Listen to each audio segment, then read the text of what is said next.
आज का टॉपिक तो बहुत ही अति सुंदर है और ज्ञानवर्धक भी है कि कण कण में जो है ये निरंकार बस रहा है। अब अगर हम इस बात को थोड़ा सा गहराई में जाएंगे तो इसके अंदर बहुत सी सारी बातें हैं जो हमारे भ्रमों को तोड़ देगी। अगर ये कण कण में है तो हर जगह है, और हर जगह है तो कोई भी चीज जिस चीज का नाम है वहां पर भी है। अब मैं ये नहीं कह सकता कि भाई मंदिर में है लेकिन मस्जिद में नहीं है, गुरुद्वारे में है लेकिन चर्च में नहीं है, पेड़ के नीचे है लेकिन पेड़ से बाहर आ जाऊंगा तो नहीं है। मैं कभी किसी और स्थान पे चला गया जहाँ पे निरंकारी नहीं है, वहाँ पे नहीं है, सिर्फ निरंकारियों के पास नहीं। आज उस मेरे मालिक ने वो सब विचार मेरे तोड़ दिए कि मैं हर जगह हूँ। इसीलिए किसी ने कहा है, सच कहा है कि खुदा तराश लिया और बंदगी कर ली। हमारे शहंशाह ने तो कह दिया मेरा हर गुरसिख जो है ना वो खुद एक गुरुद्वारा है, मंदिर है, मस्जिद है। सजदा कर दो, बात खत्म हो जाती है। और सजदा दिल से किया जाता है, नज़रों से झुका के किया जाता है, उसके जगह से कोई फर्क नहीं पड़ता। स्वामी विवेकानंद से पूछा गया था कि आप ये मानते हो कि इस आइडल में भी भगवान है? उन्होंने बहुत सुंदर जवाब दिया कि अगर कण कण में भगवान है तो हाँ, इस आइडल में भी भगवान है। बात हमारे श्रद्धा की है, बात हमारे विश्वास की है, बात हमारे ईमान की है, बात हमारे मन के अंदर एक्सेप्टेंस की है।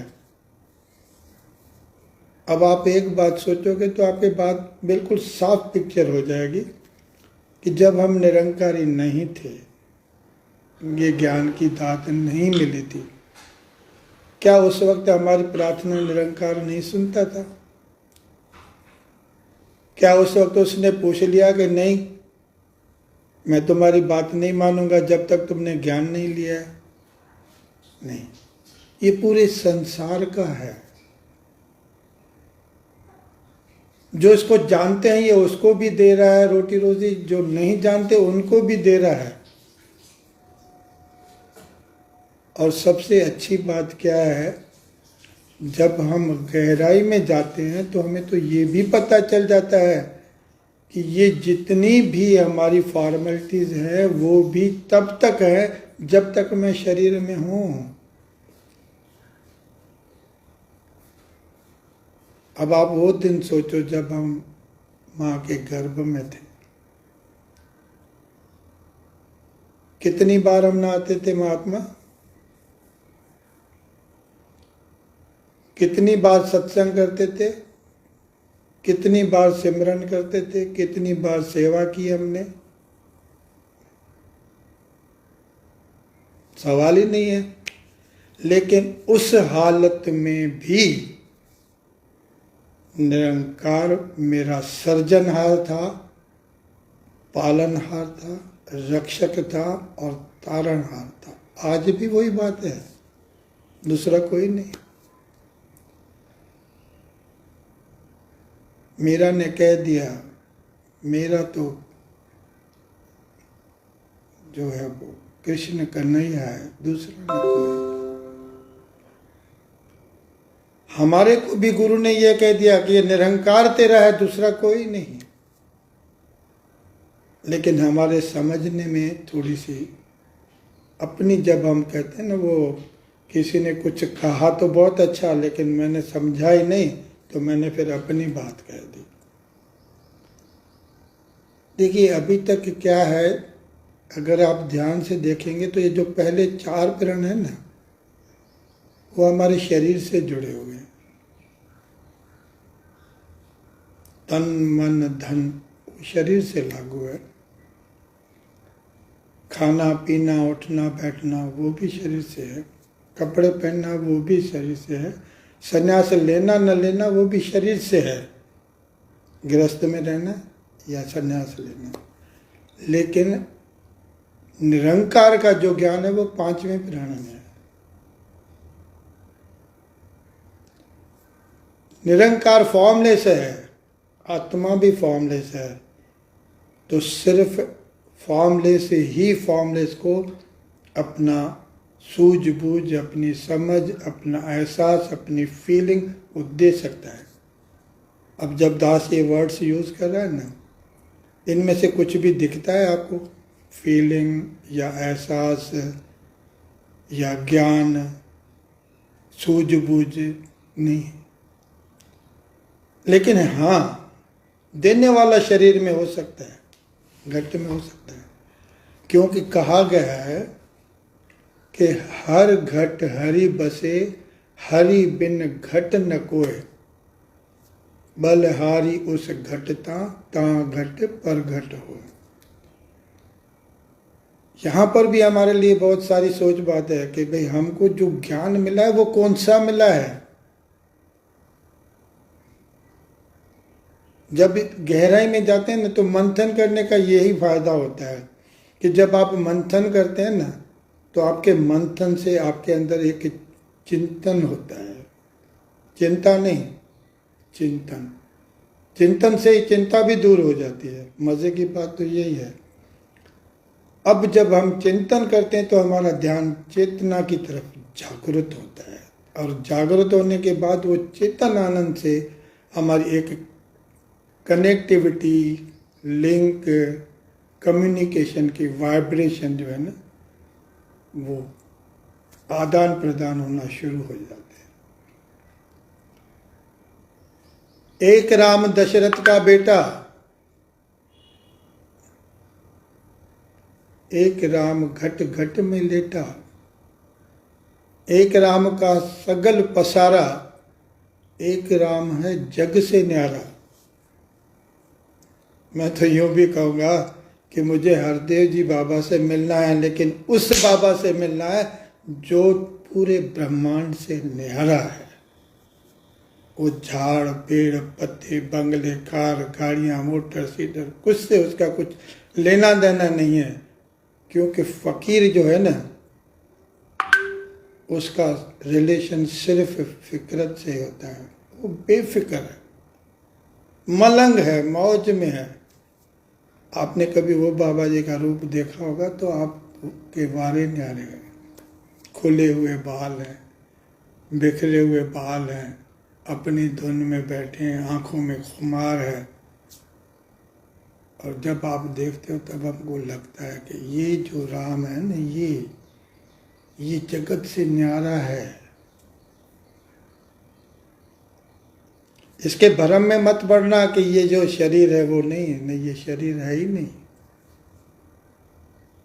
तो अब महात्मा आप सोचो कि हमें कितना अनमोल ब्रह्म ज्ञान की दात मिली है, कितनी बख्शिश हुई है, कितनी रहमतें मिली है। और वो भी कितनी, किसी को जानने में मिली है, किसी को अनजाने में मिली। अब मैं ये तो कम से कम मैं अपने लिए तो ये कह सकता हूँ कि ये मेरे एफर्ट्स नहीं थे, ये मेरा कोई कर्म नहीं था, मेरी ये कोई मेहनत नहीं थी।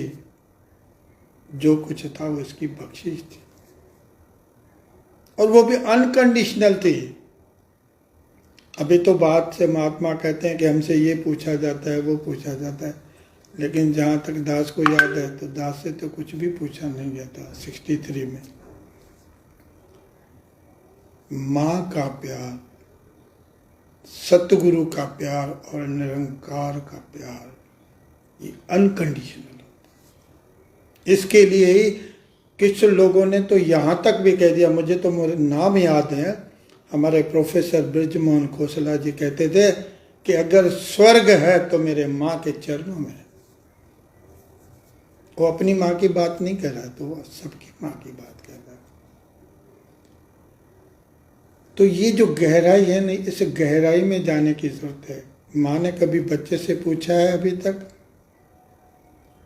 कि बेटा अगर तू कभी भी रोए तो इतना याद रखना तुझे सुर में रोना है, क्योंकि मुझे सुर और गीत बहुत अच्छे लगते हैं, बड़ी धुन आती है, मुझे बड़ा मज़ा आता है, फिर मैं तेरी केयर करूँगी, पूछ लूँगी तुझे क्या चाहिए। नहीं, माँ ने कभी ये भी नहीं किया कि तू 3 पीस सूट में होगा तो तू मेरा बेटा है, वरना छी इतने गंदगी करके बैठा हुआ है, ऐसा कैसा, ये भी नहीं। माँ घर में किसी जगह पर भी हो, बच्चे के रोने की आवाज दौड़ के उसके पास आ जाएगी।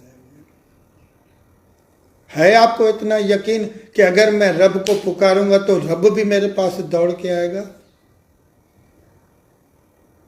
मेरा बाप है, तुम ठाकुर तुम पई अरदास, जिये पिंड सब तेरी रास, तुम माता पिता हम बालक तेरे, तुम्हारी कृपा में सुख घनेरे, कोई न जाने तुम्हारा अंत, ऊंचे से ऊंचा भगवंत, सगल समग्र तुम्हारे सूत्रधारी, तुम से हो सो आज्ञाकारी, तुम्हारी गत मित तुम ही जानो, नानक दास सदा गुर बनो। इतनी जिस निरंकार की महिमा है, क्या वो मेरे से पूछेगा कि तेरा काम क्या है, मैं अभी बिजी हूं? नहीं, नहीं होगा ऐसा, क्योंकि कहने वाले तो जो कहते हैं ना वो सच कहते हैं, लेकिन हम उनकी गहराई में जाना नहीं चाहते। जरा सामने तो आओ छलिए, छुप छुप छलने में क्या राज है, यूं छुप न सकेगा परमात्मा, मेरी आत्मा की ये आवाज है। मेरे आत्मा से मैंने पुकारा है, दर्द से पुकारा है, पीड़ा से पुकारा है। आगे ये भी कह दिया, पिता अपने बालक से बिछड़ कर सुख से कभी नहीं सो सकता। तूने जन्म दिया है ना मुझे, मैं नट मस्तक होकर तुम्हारे आगे बैठा हूं, तो मैं कहां जाऊंगा? तुम मेरी बात सुनोगे, मुझे विश्वास है इस बात का। इसीलिए कहा गया है कि खुदा को जानना एक बात है, खुदा के अंदर ईमान लाना एक अलग बात है। और उनको अब समझने के बाद हमको पता चलता है कि पहले मैं ऐसा सोचता था कि भाई मैं बॉडी हूं और मेरे अंदर ये बैठा हुआ है, I am the body having a soul. लेकिन अब क्या है कि I am a soul having a body. अब तो मैं ये कहता हूं कि ये निराकार ही साकार में रूप लेके यहाँ खड़ा है। मेरे एक बहुत अच्छे दोस्त हैं, दासन का नाम भी आपको पता है, निरंजन सिंह जी नाम है। वो कहता है कि आत्मा, तो कहते हो आप मैं हूँ, फिर पर आत्मा क्या हुआ? पर मतलब जो आप नहीं है, वो सामने जो खड़ा है वो, बराबर ना? तो आप भले आदमी किसको ढूंढ रहे हो? तो तुम्हारे सामने खड़ा है। जिधर देखता हूं उधर तू ही तू है, हर शय में जलवा तेरा रूप होगा।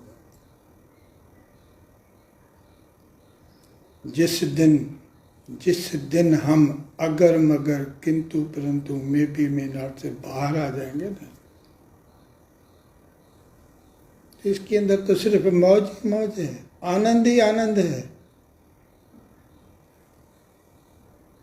और मैं तो ये भी कहूँगा कि जब तक बैरियर्स हम नहीं तोड़ पाएंगे तब तक हम कंडीशनल हैं, और जब तक हम कंडीशनल हैं तब तक हम प्यार नहीं कर सकते, पूजा नहीं कर सकते, इबादत नहीं कर सकते।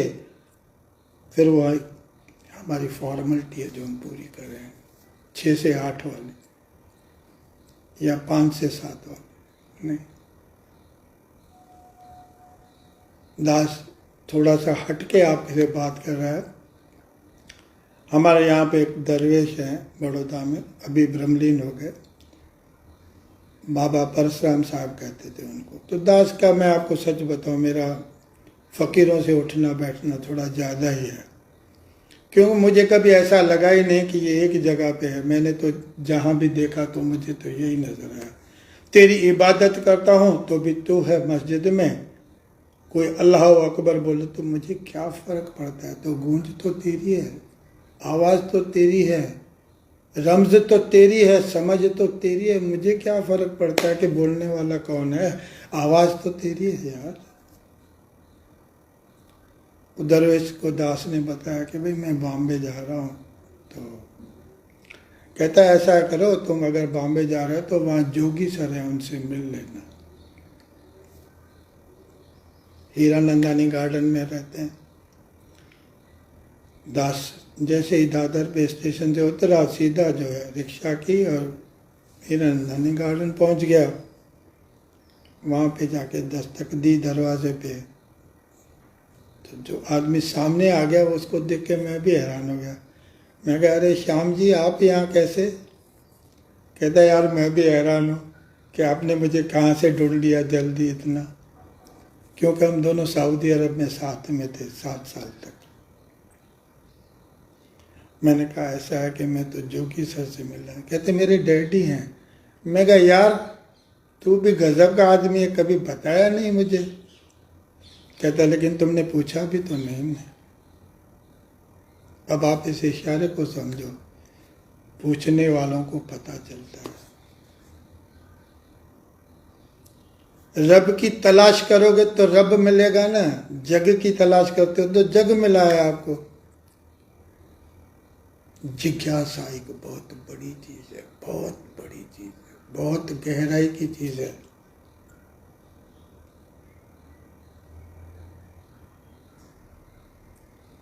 ठीक है आओ बैठो अंदर।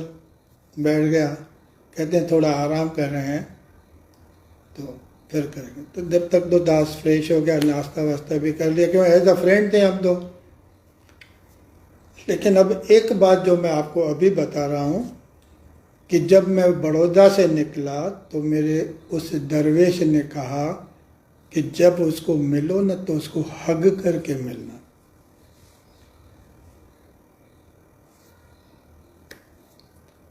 अब 9 सवा 9 बजे जब मैं अंदर एंटर हुआ तो वे इतना बिल्कुल शाही फकीर जिसको आप कह सकते हो, बिल्कुल चेहरा एकदम लाल टमाटर जैसा, आंखें देखो तो बड़ी बड़ी मकई के बेर जैसी, और आँखों में शरीर पे इतना तजला कि दास जो है वो एकदम से चौंका ना रह गया। मैं कहा मेरी कोई औकात है इसके आगे कि मैं इसके जाके उसको बोलूं कि तू मुझे हग कर ले?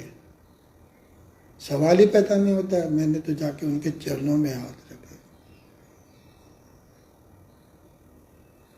ऐसे आशीर्वाद मांग ली। जोगी सर ऐसे हाथ पसार के कहता है हग नहीं करोगे? क्या जवाब है हमारे पास? हमने तो अभी तक जो किया है वो लेखा जोखा किया है। अदुल करी ता जाए न मुझी, फजल करी ता जीवा। तो इनका फजल है यार। लेखे जोखे करने वाले तो अकाउंटेंट होते हैं, इनके पास तो एक दरिया दिल है, विशालता है। एक इतनी छोटी सी दिल में वो पूरे ब्रह्मांड को समा के आपके सामने खड़े हैं। आपको क्या कहना है उसके आगे? नहीं। हग करने के बाद जो कुछ दास को मिला वो मैं जाहिर नहीं कर सकता, और एक्सप्लेन करना मेरे बस की बात भी नहीं है। क्योंकि जब दिल्ली के समागम पे जाएं या दिल्ली में कभी कोठी पे चले जाएं जहाँ पे 3 महीने रह के भी आए हैं, हुजूर अगर आपको मुस्कुरा के दूर से कह दे कि धनंकार जी, धनंकार कैसे हो, उस वक्त आपकी जो अपनी हालत होती है ना,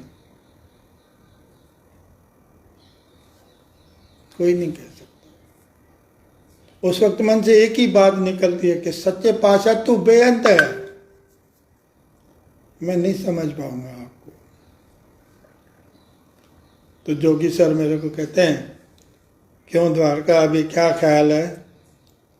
चले नीचे थोड़ा था, ऐसे राउंड लगाए, वो व्हील चेयर पे बैठ गए, अराउंड 90 ईयर ओल्ड थे। कहता है मैं कुछ कहूँ तो तुम्हें याद रहेगा?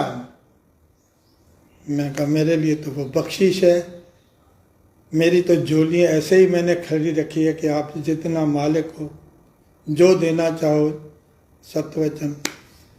कहता है सुन, तू दाना तू बीना, तू हबीब तू तबीब, तू रहीम तू करीम, तू हादी तू रब। याद रहेगा?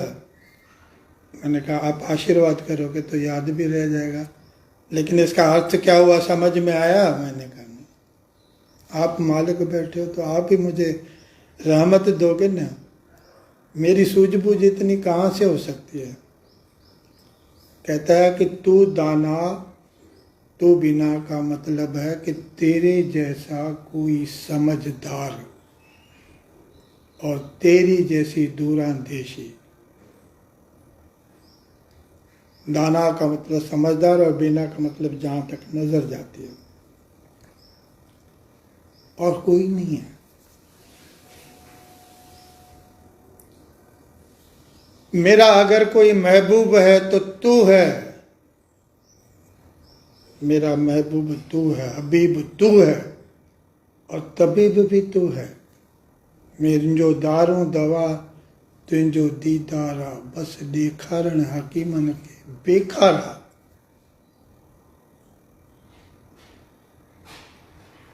ये फकीरी बोलती है, ये फकीरों की भाषा है। कहता है कि अगर इस पूरे ब्रह्मांड में कोई प्यार करने जैसी चीज है तो वो मुर्शिद है, और अगर तुम्हें कोई जिंदगी की बीमारियों से ख़त्म करके तुमको एक उजला और शफाफ जैसा कोई इंसान बना सकता है तो वो भी मुर्शिद है। तू रहीम तू करीम। इसने पहले तो ये रहमत की कि तेरे जितने भी पूछे पीछे के जितने भी तुम्हारे कर्म धर्म ये वो अगर मगर सब खत्म कर दिए, फिर कर्म किया, इनायत की, तुझे भरपूर कर दिया ज्ञान से। इसके अंदर पूरी मौज आ गई है। जैसे ऐसा कहते हैं ना कि जैसे पहले डिमोलिश करने के बाद में इस्टेब्लिश करना पड़ता है नया स्ट्रक्चर, बिल्कुल उसी तरह से आज तुम एक नए जीव बने हो। अब वो द्वारका नहीं, अब वो श्याम नहीं, अब वो राम नहीं, ये कुछ और है। बात में कहा कि तू हाथी तू रब। इस ब्रह्मांड की कोई हद है ना तो वो तू है। मैं कहते हैं कि एक बार शायद आपको याद भी होगा, कार्तिकेय और श्री गणेश जी को कहा गया कि आप 3 लोग का जो सबसे पहले चक्कर लगा के आएगा ना उसकी पूजा होगी। कार्तिकेय ने कहा कि मैं तो बहुत ही होशियार हूँ, स्पीड इतनी है मेरी, मैं अभी पल में आ जाता हूँ। श्री गणेश भगवान ने क्या किया, शिव और पार्वती के आगे 3 चक्कर मार के बैठ गया।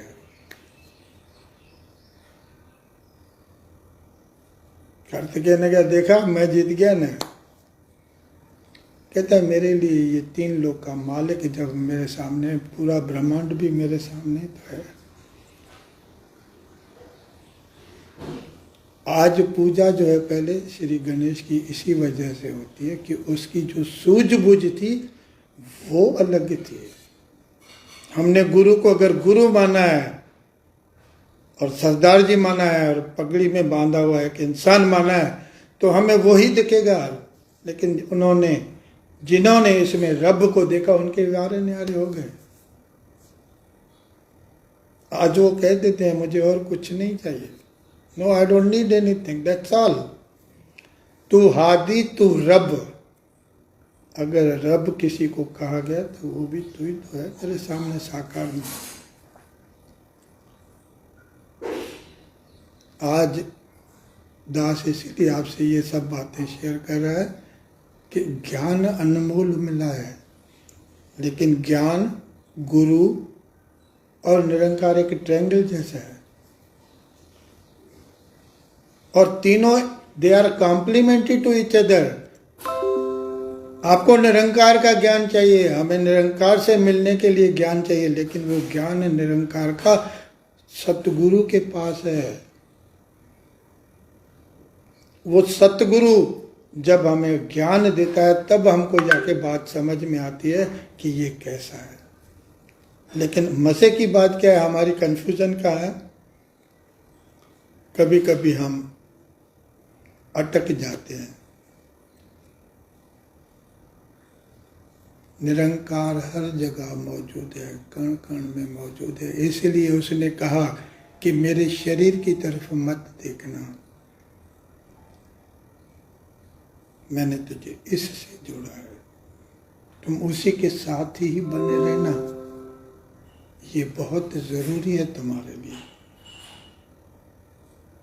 और जो जो लोग आनंद में हैं, जो जो बातें हैं, तो ये सब ऐसा होता है। क्योंकि मैं ये सब बातें इसीलिए आपसे शेयर कर रहा हूँ कि हमारे अंदर अगर कुछ कमी रह गई है ना, तो विश्वास की कमी रह गई है। शंका कुशंकाओं की वजह से हम कंफ्यूज हो जाते हैं, और जब तक हमारे भरम नहीं टूटेंगे ना, तब तक ही वो हम इधर से इधर झोले में रहते रहेंगे। आपने जॉइंट व्हील देखा होगा।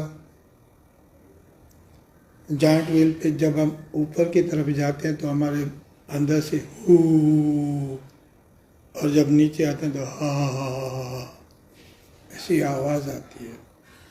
हमको देख के एक आदमी हंसता है, सिर्फ एक, जो उस एक्सेल पे बैठा हुआ है। वो बड़े मजे ले रहा है, बड़ा हंसता है, बड़ी मौज में बैठा है, बड़े आनंद में है।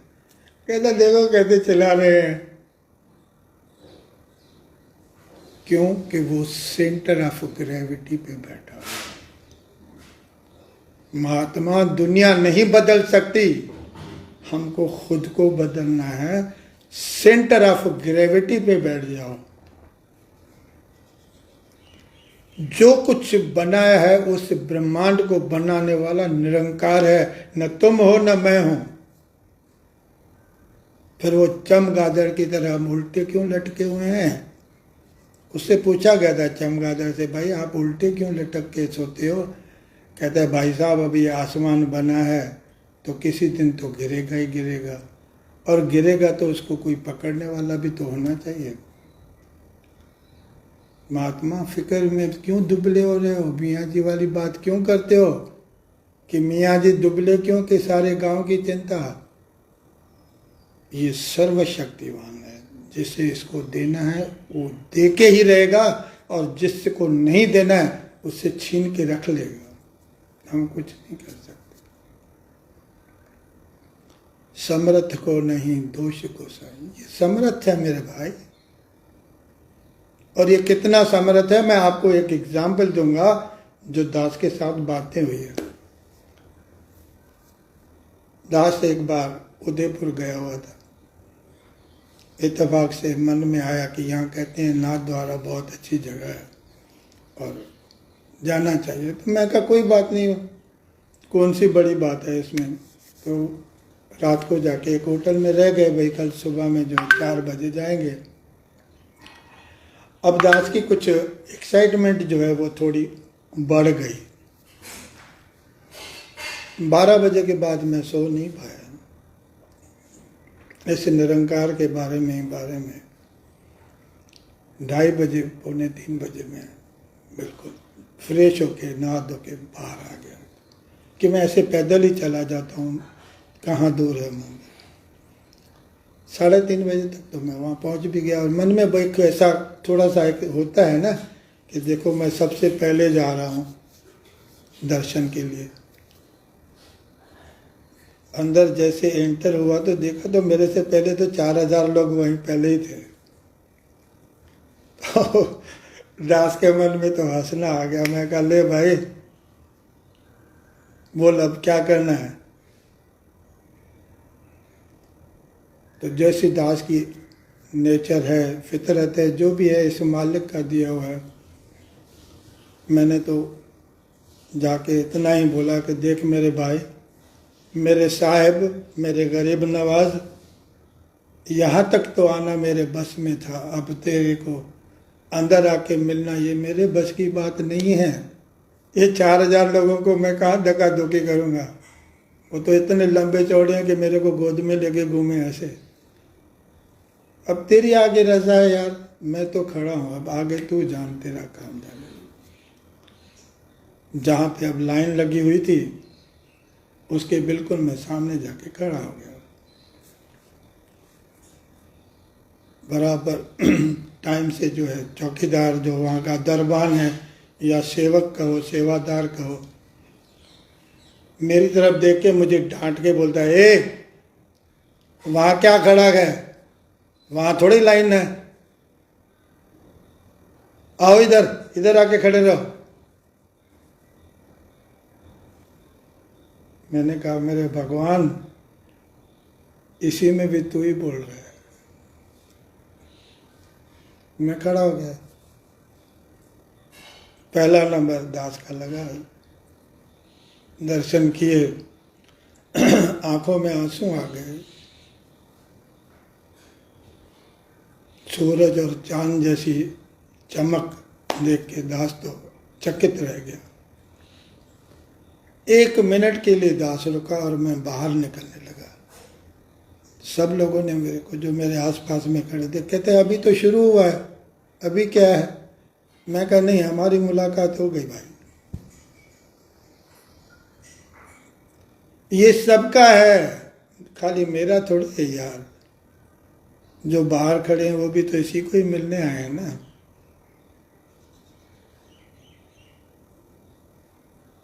तुझ आगे अरदास हमारे जी पिंड सब तेरा, कहो नानक सब तेरी वड्याई, कोई नाम न जाने मेरा।